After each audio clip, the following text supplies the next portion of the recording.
আগামীকাল সন্ধেবেলা আমরা ঠিক করেছি মা বাবার সাথে সন্ধেটা কাটাবো, তাই খালি হাতে মা বাবার কাছে যাব। তো একটা সুন্দর জিনিস বানিয়ে নিয়ে যাই। দুজনেই ডিম খেতে খুব পছন্দ করে, আর সঙ্গে মুনও রয়েছে, তাই আমরা আজকে ডিমের ডেভিল বানাবো।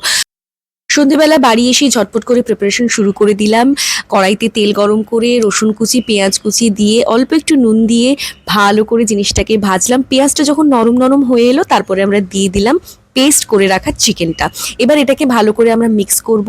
এই মিক্সিং এর টাইম না একটু স্ম্যাশার ইউজ করলে ভালো হতো। আমার কাছে হাতের কাছে স্ম্যাশারটা ছিল না, তো এই স্ম্যাশার দিয়ে ইউজ করলে কি হতো, চিকেনটা পুরোপুরি স্ম্যাশ হয়ে যেত। এইভাবে আমরা মিক্স করেছি বলে একটু গোটা গোটা রয়েছে।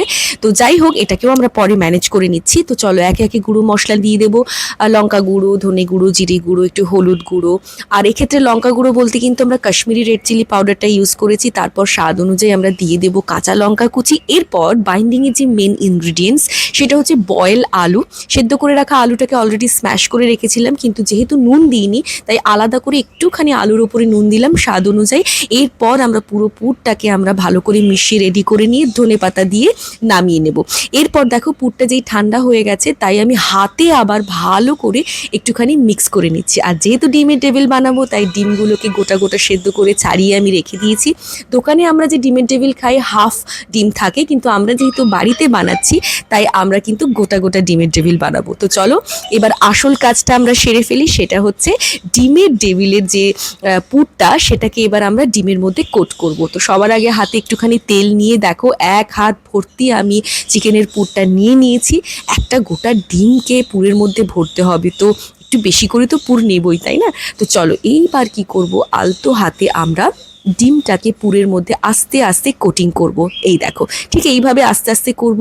আমিও প্রথমবার করছি, কিন্তু আমি দেখলাম যে এক চান্সে কিন্তু আমি ডিমের মধ্যে পুরো পুরটাকে সুন্দর করে কোট করে নিতে পারলাম। এই দেখো আমার একটা রেডি হয়ে গেল। চলো এইভাবে সবগুলোকে রেডি করে নিই।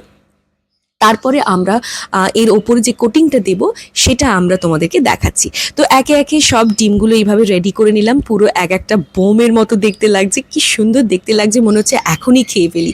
তো চলো এবার আমরা ভাজার আগে যে কোটটা করব সেটা রেডি করে নিই। একটা ডিম নিলাম, ডিমের মধ্যে একটুখানি নুন দিয়ে এটাকে গুলিয়ে নেব। তো ডিমের একটা ব্যাটার রেডি হয়ে গেল, এটা সাইড করে রেখে দিয়ে এরপরে আরও দুটো প্লেট নেব। তার মধ্যে একটা প্লেটের মধ্যে আমরা ঢেলে নিচ্ছি কর্নফ্লাওয়ার, আর তার সাথে ঢেলে নেব একটু ময়দা।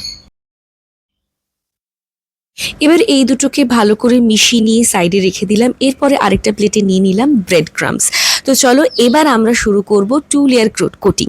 তবে ব্রেড ক্রামসে আমরা একটু কালারের জন্য দিয়ে দিলাম রেড চিলি পাউডার, এটা তোমরা নাও দিতে পারো। এটাকে ভালো করে মিশিয়ে নিলাম। এবার হচ্ছে কোটিংয়ের পালা। তো প্রথমে কর্নফ্লাওয়ার আর ময়দার মিক্সে ভালো করে ডিমের টেবিলটাকে ঘুরিয়ে ঘুরিয়ে পুরো জায়গাটাতে লাগিয়ে নিলাম। এরপরে ওটা ডিমের মধ্যে রেখে ডিমের একটা লেয়ার করলাম। এবার ওটাকে আবার ময়দার কর্নফ্লাওয়ারের যে মিক্সচারটা রয়েছে সেটার ওপরে আবার একটু ডাস্ট করে নিলাম। এরপর আমরা সোজা ডিমের ওখানে আর একবার কোট করলাম। আমরা এটা 2 লেয়ার কোটিং করছি, এটা একবার করলেও হয়, কিন্তু যাতে জিনিসটা আরও ভালো খেতে হয় তাই আমরা দুবার কোটিং করে এবার লাস্ট কোটিংটা হবে ব্রেড ক্রামসের। তো চলো আমরা লাস্ট কোটিংটা এইভাবে ব্রেড ক্রামসে দিয়ে এইভাবে আমরা একটা একটা করে সব রেডি করে নিলাম। কি সুন্দর দেখতে লাগছে, ক্ষীরকদম মিষ্টিগুলো যেমনি হয় অমনি ঠিক দেখতে লাগছে, কিন্তু আমরা কিন্তু এটা ডিমের টেবিল বানাচ্ছি। তো এখনই আমার মনে হচ্ছে যে কি সুন্দর দেখতে লাগছে। তো চলো এবার আমরা একটা ভেজে নিই। এইভাবে কিন্তু আমরা কোটিং করার পর ফ্রিজে তুলে রেখে দিয়েছিলাম মা বাবার কাছে নিয়ে যাব বলে, আর একটা আমরা ভেজে নিয়েছি। তো চলো মা বাবার কাছে যেদিন এসেছিলাম সেদিন আমরা সব কটা ডিমের টেবিল মানে বাকি 4টে আমরা ভেজেছিলাম, আর সেখানেই দেখো এখানে ভেতরটা কেটে আমি তোমাদেরকে দেখালাম। তো কত সুন্দর ডিমের টেবিল তৈরি হয়ে গেল বাড়িতেই।